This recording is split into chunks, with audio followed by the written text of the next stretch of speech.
ঢাকা ও চট্টগ্রাম বিভাগের তৃতীয় ধাপে সুপারিশপ্রাপ্ত প্রাথমিকের সহকারী শিক্ষক পদে নিয়োগের দাবিতে বৃহস্পতিবারও অবস্থান কর্মসূচি পালন করছেন আন্দোলনকারীরা। টানা ৮ দিন ধরে শাহবাগে জাতীয় জাদুঘরের সামনে এই কর্মসূচি চালিয়ে আসছেন তারা।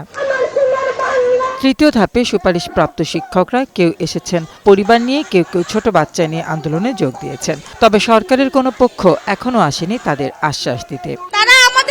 কোনো ঠিক মতো আশ্বাস দিচ্ছে না, কেন আদালতে এই রায়টা এখনো খারিজ হচ্ছে না? আমাদের অধিকার আমরা ফেরত চাই। আন্দোলনকারীরা বলছেন, প্রথম ও দ্বিতীয় ধাপে সুপারিশপ্রাপ্তরা নিয়োগ পেলেও তৃতীয় ধাপে ৬,৫৩১ জনকে নিয়োগ বঞ্চিত করা হয়েছে।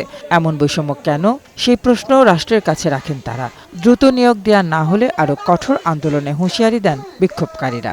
আজকের মধ্যে যোগদান চাই, যতক্ষণ আমাদের যোগদান দেওয়া হবে না আমরা রাজপথ ছাড়বো না। এই শিক্ষকদের দ্রুত নিয়োগ দিতে অন্তর্বর্তী সরকারের প্রতি আহ্বান জানান আন্দোলনরত শিক্ষকরা।